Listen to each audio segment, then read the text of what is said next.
नमस्कार दर्शकों, मैं ज्योतिषाचार्य हंसराज शास्त्री अपनी YouTube चैनल में आप सभी का हार्दिक स्वागत करता हूं। दर्शकों, हमारे सनातन वैदिक धर्म परंपरा में हम कोई भी कार्य करते हैं तो शुभ मुहूर्त देखकर करते हैं। कारण यह है कि शुभ मुहूर्त में किया गया कार्य शुभ फल देता है, अशुभ मुहूर्त में किया गया कार्य मनचाहा लाभ मनचाही सफलता नहीं दे सकता। आज इस वीडियो में हम चर्चा करेंगे पंचक के बारे में। कई लोग ये मानते हैं कि पंचक सर्वथा अशुभ है, परंतु दर्शकों ऐसा नहीं है। सभी पंचक शुभ भी नहीं है, सभी अशुभ भी नहीं है। तो आज हम बात करेंगे पंचक कितने प्रकार के हैं और पंचक में कौन कौन से कार्य किए जाएंगे या नहीं किए जाएंगे, और सभी पंचकों में सर्वथा कौन से कार्य जो है नहीं किए जाएंगे, उस विषय में चर्चा करेंगे।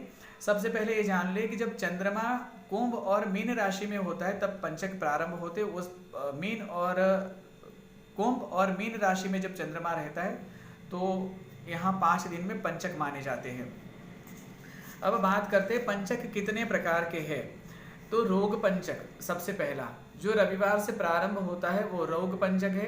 यह पंचक में विवाह, जनेऊ, वास्तु, 16 संस्कार आदि कोई कार्य नहीं किए जा सकते। यह कार्य करने से मानसिक और शारीरिक रोग की संभावनाएं बढ़ती है। अब बात करते हैं राजपंचक की। राजपंचक जो है वो सोमवार से शुरू होता है। यह पंचक में आप सरकारी क्षेत्र संबंधित कोई भी कार्य कर सकते हैं, राजकीय क्षेत्र संबंधित कोई कार्य कर सकते हैं जिसमें आपको मनचाही सफलता, मनचाहा लाभ प्राप्त होगा। कोई ऐसा कार्य है सरकारी क्षेत्र में जो काफी समय से अटका हुआ है तो आप राजपंचक में कर सकते हैं। अब बात करते हैं अग्नि पंचक की।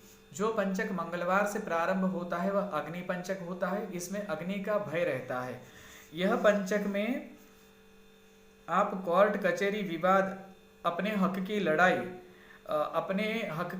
लड़ाई और अपने हक में जो आए ऐसे फैसले, वह सब कार्य आप कर सकते हैं। इसमें आपको सफलता प्राप्त होगी।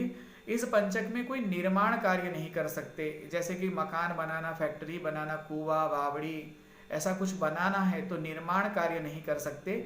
और मशीनरी संबंधित कार्य भी नहीं कर सकते, जैसे नई मशीन खरीदना है, कंपनी फैक्ट्री में नई मशीन लगवानी है, नई मशीन का कुछ डेमो लेना देना है, तो मतलब वो कोई कार्य नहीं कर सकते। अब बात करते हैं चोर पंचक की। जो पंचक शुक्रवार से शुरू होता है उसको चोर पंचक कहते हैं। यह पंचक में यात्रा नहीं करनी चाहिए, नया व्यापार नहीं करना चाहिए, किसी को पैसे की लेन देन नहीं देनी चाहिए, अन्यथा चोरी धोखाधड़ी का भय रहता है। अब बात करते हैं मृत्यु पंचक की। जो पंचक शनिवार से प्रारंभ होता है वह मृत्यु पंचक है, और इसका नाम ही हमें ये सूचित करता है कि कितना अशुभ पंचक है। मृत्यु पंचक में कोई भी जोखिम वाले कार्य, लड़ाई झगड़ा या कोई भी ऐसे कार्य जिसमें जान को जोखिम होता है, ऐसे कार्य नहीं कर सकते। इसमें दुर्घटना, चोट, मोच और मृत्यु तुल्य कष्ट भी हो सकता है। ऐसे लड़ाई झगड़े भी नहीं करने चाहिए, इसमें मृत्यु का भी भय होता है। इस पंचक में लड़ाई झगड़े निषेध है, नहीं करने चाहिए। अब देखते हैं कि बुधवार और गुरुवार से जो पंचक शुरू होते हैं उस पंचक में उपरोक्त जो बातें हैं, जैसे राज पंचक, चोर पंचक, अग्नि पंचक, रोग पंचक, ये सब इसमें निषेध नहीं है, आप सभी कार्य कर सकते हैं। मगर शास्त्रों में 5 काम ऐसे बताए गए हैं जो पंचक में नहीं किए जा सकते हैं। तो वो कोई भी पंचक हो, चाहे रविवार से शनिवार का कोई भी पंचक हो, उसमें वह कार्य नहीं किए जाएंगे, वो आप जान लीजिए। एक तो सबसे पहली बात है कि पंचक में चारपाई, पलंग वो नहीं बनाना चाहिए। बच्चों के लिए जो लकड़ी का झूला भी बनाते थे वो भी नहीं बनाना चाहिए। काष्ठ संबंधित कोई कार्य पंचक में नहीं किया जा सकता। घर की दहलीज और जो द्वारसाख बोलते हैं, जो दरवाजे की फ्रेम होती है मेन द्वार की, वो नहीं करवा सकते। उसके बाद पंचक में घास, लकड़ी, गोबर के कंडे, ये सब आप एकत्रित संग्रहित नहीं कर सकते, इसमें अग्नि का भय रहता है। और जो है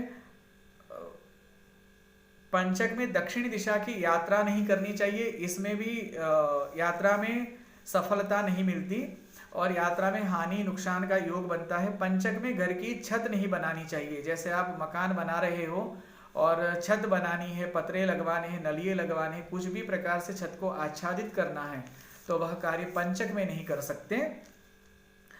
और पंचक में यदि कोई व्यक्ति गुजर जाए तो विद्वान पंडित जी के मार्गदर्शन में ही दर्प के पुतले बनाकर जो उसका अंतिम संस्कार करते हैं वह करना चाहिए। और जो व्यक्ति पंचक में गुजर गया है, मर गया है, उसकी एकादशा श्राद्ध मतलब 11वीं जो उसकी है वो भी किसी विद्वान पंडित के पास यज्ञ पूर्वक ही करवानी चाहिए।